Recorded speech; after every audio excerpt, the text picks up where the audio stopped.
आपके कथन अनुसार मैं आपको जो वचन दिया हो,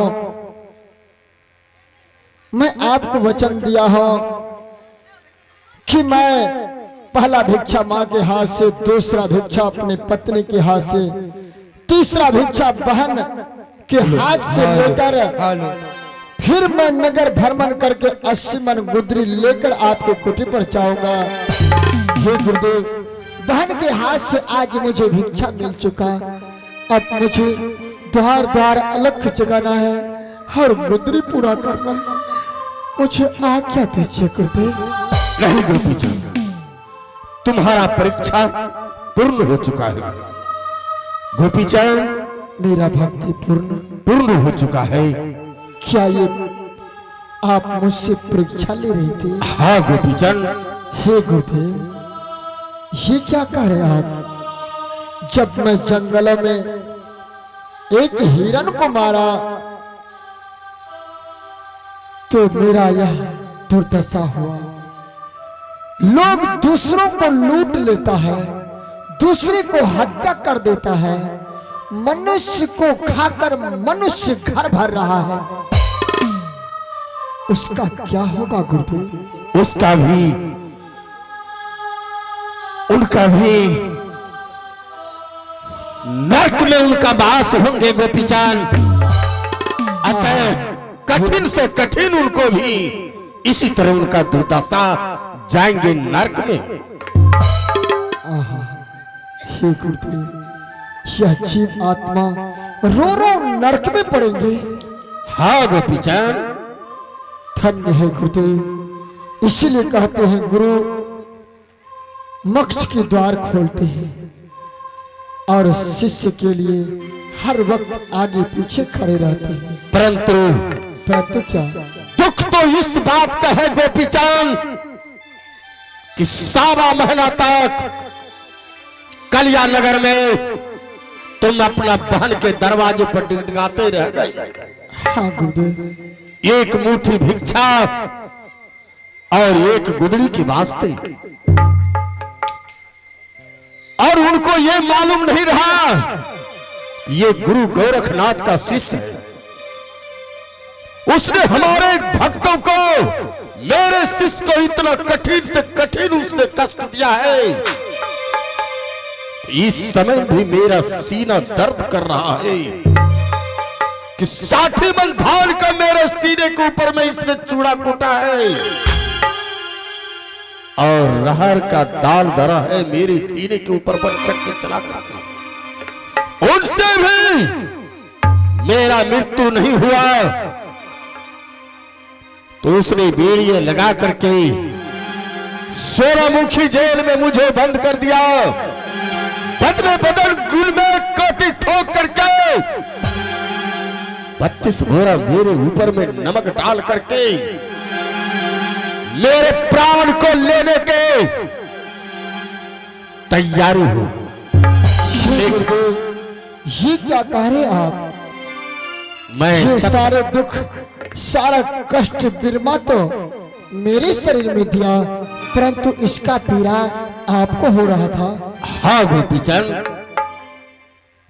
धन्य है गुरुदेव। इसलिए तो मैं सोचता था इतना दुख देने के बावजूद भी मेरे शरीर की पीड़ा समाप्त क्यों हो जाता है। उतनी उतनी वजन की उखली और चक्री मेरे सीने पर डाला, ऐसा लगा कुछ पल ही में मेरे शरीर पर फूल की वर्षा हो। फूल के समान उतनी वजन क्यों लग रहा था? अतः गोपीचंद, आप सबकी आपकी कृपा है गुरुदेव। गोपीचंद, हाँ गुरुदेव। जिसने कि मेरे शिष्य को कष्ट दिया है इतना, उनको मैं माफ कभी नहीं कर सकता हूं। मैं उनको माफ कभी नहीं कर सकता हूं। मैं जो अपने प्रभु का तपस्या करके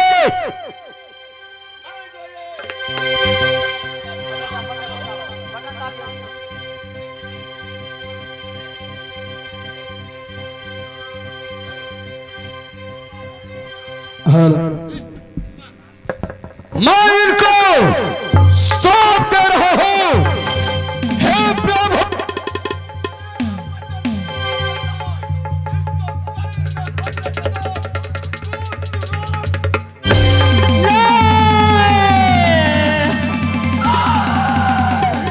मुझे माफ कर दीजिए। ये क्या भैया, देखिए ना मेरे हाथों में क्या होने लगा। मेरी आंगली धीरे धीरे टेढ़ी होने लगी। तुम माफ करने के जोग नहीं हो। शांत गुरुदेव, हे गुरुदेव, एक ही मुझे बहन है। अगर मेरी बहन को हाथ ही नहीं रहेगी, जब कभी ये भाई बहन के द्वार पर आएगा, किस हाथ से लोटा से भरकर चल लाएगी मेरे लिए। हाथ ही मेरी बहन को नहीं रहेगी, कैसे भाई की कलाइयों में राखी बांधेगी वो। गुरुदेव, आप अपने दिए हुए श्राप वापस कीजिए और मेरी बहन को मुक्त कीजिए। गुरुदेव, मुक्त कीजिए। गोपीचंद, भाई और बहन में कोई जात पात नहीं रहता है। उनको सोचना था चाहिए।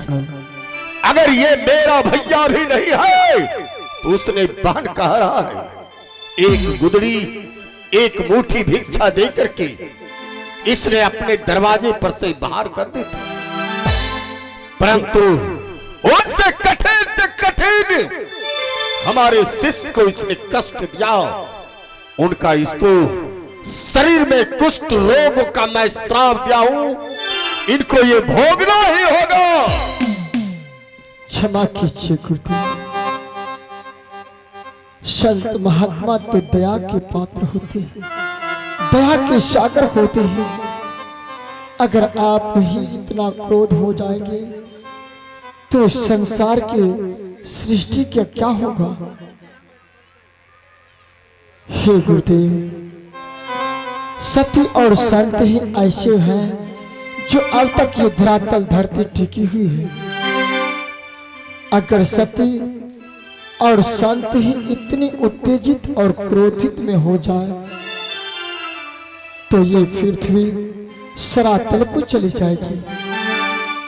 फिर ब्रह्मा की सृष्टि किए हुए सब अस्त व्यस्त हो जाएगा। हे गुरुदेव, मेरी बहन बिरमा को क्षमा करके इसकी सर्वांग शरीर को वापस कीजिए। जाने अनजाने में मुझसे गलती तो हो गई है, लेकिन मुझे माफ कर दीजिए।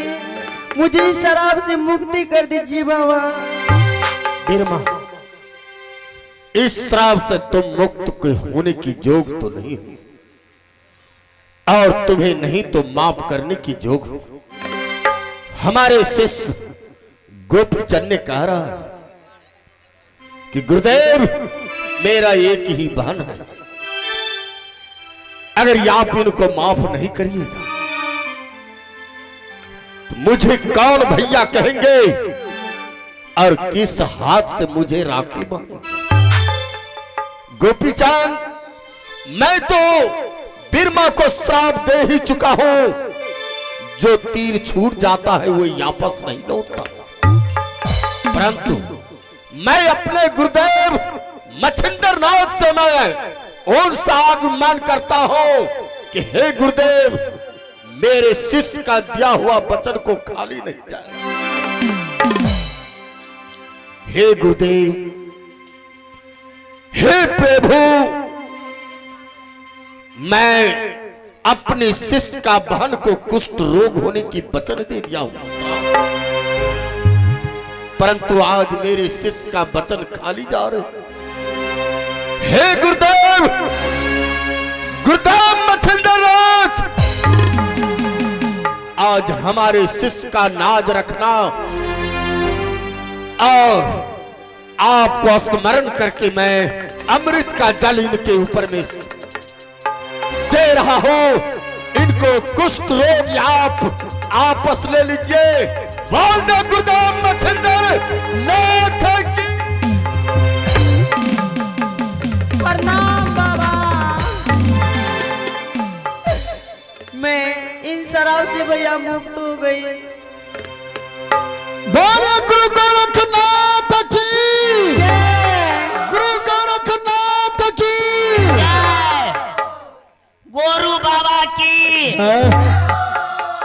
Shut up. प्रणाम गुरु बाबा। गुरु बाबा बोलो बेहुदा, मरते दम तक तुम्हारे मुख से सही उच्चारण नहीं होता है। गुरु बाबा, गुरु बाबा। हाँ बोलिए बाबा मच्छरनाथ की। मच्छरनाथ है, मच्छरनाथ बोलता है चुप्पा कहीं का। यह बाबा को गुरु के बोले मच्छेंद्रनाथ। मच्छंद्रनाथ। हाँ हाँ बोलिए गोपी चंद्र की, जय। दुनिया समाज की, धरवैया बाबू की, ये अपना अपना घोर वाली की। आइए इसी जगह से मेरा ड्रामा संपन्न हुआ। एक रिकॉर्डिंग देखिए और कभी भी आप लोग हमारी कंपनी से मिल सकते हैं। जो आप लोग के बीच बैनर लगी हुई है लक्ष्मण ऑर्केस्ट्रा विदेशिया म्यूजिकल ग्रुप, जो आप लोग की सेवा में ग्राम बरकी बरौना थाना चौसा जिला मधेपुरा से मान साहब बेचन मंडल जी, जिसका नंबर है 9955 15 19 16 72 50 80 21 36, जिसके हमारे संचालक आप हैं श्री लक्ष्मी नाय लक्ष्मण मंडल। हम किसी लक्ष्मी माँ लक्ष्मण कुमार। हाँ आइए। हेलो आइए दोस्तों, इसी जगह से मेरा नाटक समाप्त होता है। हेलो गोवर्धन गिरधारी जी सुध ले, गोवर्धन गिरधारी जी सुध लेना हमारी। जय जय जय श्री कृष्ण मुरारी, जय जय जय श्री कृष्ण मुरारी। जय जय जय श्री कृष्ण मुरारी। जय जय जय श्री कृष्ण मुरारी।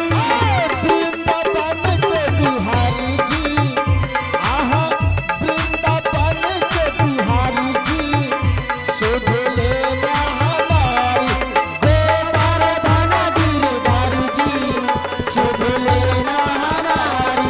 गोवर्धन गिरधारी जी सुध लेना हमारी। हर हर महादेव। दया करो गुरुदेव, माता भवानी की जय। ओम।